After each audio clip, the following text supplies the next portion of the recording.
আসসালামু আলাইকুম। তো আজকে আমরা তৈরি করব বাবলি চুলের জন্য হেয়ার অয়েল। তো সেই জন্য আমরা প্রথমেই চলে যাব আমাদের মেসের সামনে যে বাসাটা আছে সেখান থেকে আমরা কিছু নিমের পাতা সংগ্রহ করব। তো দেখতে পাচ্ছি আরিফুল কিছু নিমের পাতা সংগ্রহ করেছে এবং আমরা মেসের উদ্দেশ্যে রওনা হয়ে গেছি। তো আমরা মেসে আসার পরে জবা ফুলের জন্য বের হলাম। বের হওয়ার পরে জবা ফুল খুঁজতেছি পাচ্ছি না, তখন দেখতে পেলাম যে সামনের পাশের বাসায় যে জবা ফুলের গাছ। জবা ফুলের গাছ থেকে আমি ৩টি জবা ফুল সংগ্রহ করলাম, যেগুলো আমরা হচ্ছে আমাদের যে হেয়ার অয়েল তৈরি করব সেখানে ইউজ করব। তো জবা ফুলের কাজ হলো যে এটা আমাদের চুলের জন্য অনেক উপকারী, আমাদের চুলকে ঘন কালো করবে। সেই জন্যই আরকি জবা ফুল সংগ্রহ করা। সংগ্রহ করার পরে আমরা আবার মেসে চলে আসলাম। মেসে চলে আসে আমার টেবিলের নিচ থেকে কিছু পেঁয়াজ নিলাম, যেটা আমরা আমাদের তেলে দেবো আরকি। পেঁয়াজের কাজ হচ্ছে যে আমাদের চুলের গোড়া মজবুত করা।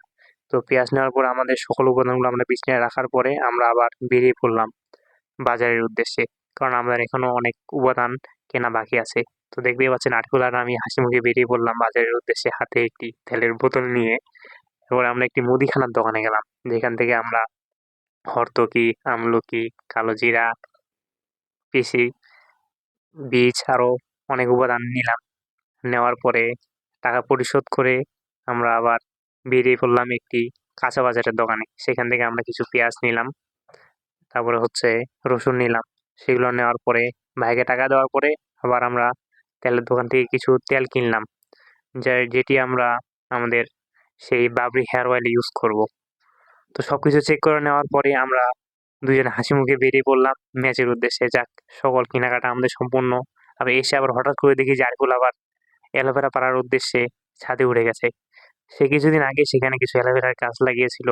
তো সেখান থেকে বললো যে, "ভাইয়া আমার এখান থেকে কিছু অ্যালোভেরার গাছ নাও।" তো আমি বললাম, "ঠিক আছে, তাহলে অ্যালোভেরার গাছগুলো তোমার এখান থেকেই নিই।" অ্যালোভেরার পাতাগুলো পাড়ার পরে আমরা চলে আসলাম আমার রুমের মধ্যে। তো আমি কিছু অ্যালোভেরার যে জেলটা আছে, অ্যালোভেরাটা থেকে ছাড়িয়ে নেওয়ার পরে অ্যালোভেরাটা কুচি, কুচি করে কেটে নিলাম।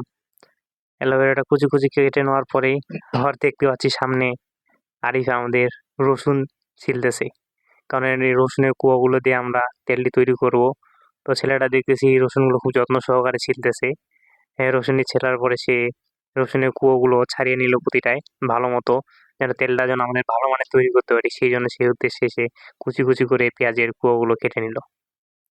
কুয়োগুলো কেটে নেওয়ার পরে এদিকে আমি পেঁয়াজের যে কুয়োগুলো কেটেছে সেগুলো কুচি কুচি করে কেটে নিলাম। সামনে দেখি আবার কিছু পেঁয়াজ ছিল, সেগুলো পেঁয়াজগুলো আমরা কুচি কুচি করে কেটে নেওয়ার পরেই আহ কেটে নিলাম হালকা করে, যেন আমরা সেগুলো ভালোভাবে তেলের সাথে সংমিশ্রণ হয়। এরপরে আমি দেখি যে সামনে পেঁয়াজগুলো কাটার সময় চোখে একদম পানি চলে আসলো। চোখ দিয়ে ঝরঝর করে পানি পড়তেছে। সামনে দেখি আরিফুল আবার নিম পাতাগুলো গাছের ডালতে থেকে ছাড়িয়ে নিচ্ছে। যাক, ছেলেরা অনেক পরিশ্রম করলো, আমাদের সব উপাদান এখন প্রস্তুত। আমিও হাসি মুখে বললাম, ঠিক আছে, আমাদের সব উপাদান প্রস্তুত, এবার আমরা তৈরি তেল তৈরির জন্য। এরপরে আমরা সেই সকল উপাদানগুলো আমাদের নামাজ রুমে নিয়ে গেলাম। যাই দেখি যে আরিফুল যে হর্তকিগুলো দেওয়া ছিল সেগুলো কুটার চেষ্টা করতেছে, কিন্তু এত শক্ত হওয়ার কারণে আরিফুল দেখি সেগুলো করতে পারতেছে না। তাই বললাম যে, হর্তকিগুলো থাক, তুমি আগে আমলকিগুলো কুটে নাও। তো দেখি আরিফুল অনেক কষ্ট করতেছে তেলটার জন্য। দেখা যাক আমাদের এই মিশন কমপ্লিট হয় কিনা। তারপরে যখন হর্তকিগুলো যখন ভাঙা যাচ্ছে না, তখন দেখি যে সে বুদ্ধি করে সেগুলো ভাঙার চেষ্টা করতেছে। সবশেষে আমরা রাইস কুকারের মধ্যে তেল দিয়ে দিলাম, যে তেলটার মাধ্যমে আমরা আমাদের সেই প্রাকৃতিক বাবরি হেয়ার অয়েল তৈরি করব।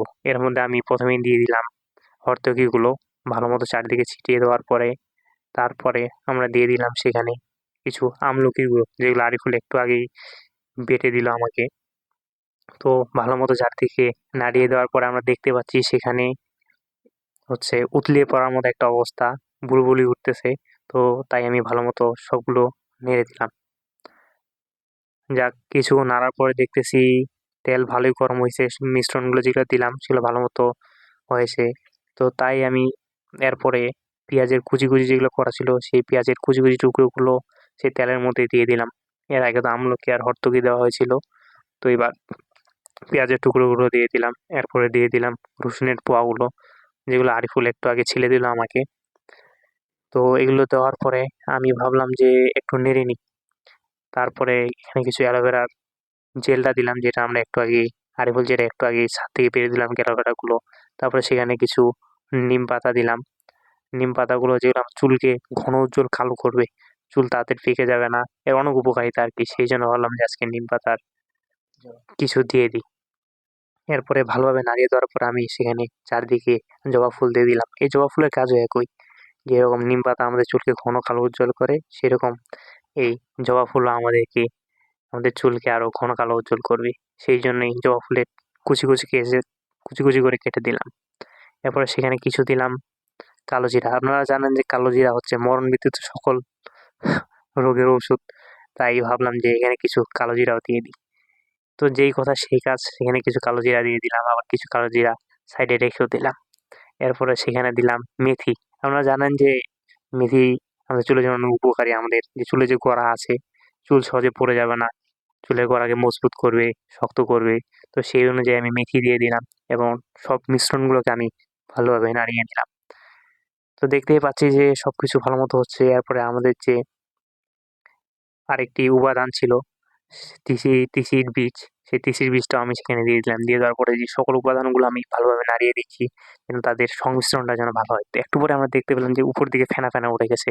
তো এদিকে আমি বুঝতে পারলাম যে আমাদের কাজ মোটামুটি শেষের দিকে।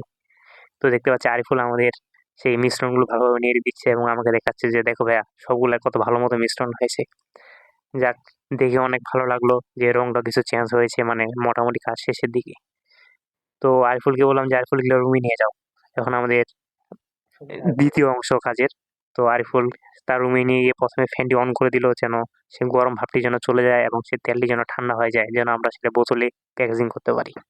আরিফুল ভালোভাবে নাড়িয়ে দিচ্ছে যেন ফ্যানের বাতাসটা পড়ার পর যেন সে ঠান্ডা হয়ে যায়। এরপরে দেখলাম যে সে একটি বাটির মধ্যে একটি কাপড় নিয়ে সেখানে সেই তেলগুলো দিয়ে দিচ্ছে যেগুলো চুয়ে নেওয়ার জন্য। সে একটি কাপড় দিয়েছে, সুতি কাপড়, সেখানে সে তেলগুলো দিচ্ছে এবং আমরা একটু পরে সেই সুতি কাপড় থেকে চিপার পরে সে তেলটি আমরা সংগ্রহ করতে পারবো। তো আরিফুল সেখানে সেই উপাদানগুলো দেখি ছেলেটা পা দিয়ে ধরে আছে, আমি হাত দিয়ে ধরে আছি, সে এক হাত দিয়ে সেই উপাদানগুলো দিচ্ছে, আরেক দিকে সে পা দিয়ে কাপড়টি ধরে আছে যেন আমাদের যে চেষ্টা সেটা যেন বৃথা না যায়। ছেলেটা আজকে আমাদের জন্য অনেক পরিশ্রম করলো। এরপরে দেখতে পাচ্ছি যে সে সে কাপড়টি চিপে চিপে সেখানে যে তেলটা আছে সেটা বের করে নিচ্ছে, উপাদানগুলো আলাদা, তেলটা আলাদা করতেছে, যেন তেলের মধ্যে যেন কোনো উপাদান থাকলে যেন আমাদের চুলে ছিটি না লাগে থাকে, এই জন্য আমরা উপাদান থেকে তেলটা আলাদা করে নিচ্ছি। তো দেখতেই পাচ্ছেন যে আরিফুল আমাদের তেলটি তৈরি করছি সেটা এখন বোতলে নিচ্ছে। যাক, এটা দেখে মনে হলো যে আমাদের কাজটা সে প্রায় শেষের দিকে, মনে হচ্ছে যে আমরা সফল। যাক, সারাদিন এত পরিশ্রম করার পরে যখন দেখলাম যে তেলটি প্রস্তুত হয়ে গেছে, যাক দেখে অনেক ভালো লাগলো যে না, আজকের দিনটা আমাদের কাছে সফল হলাম।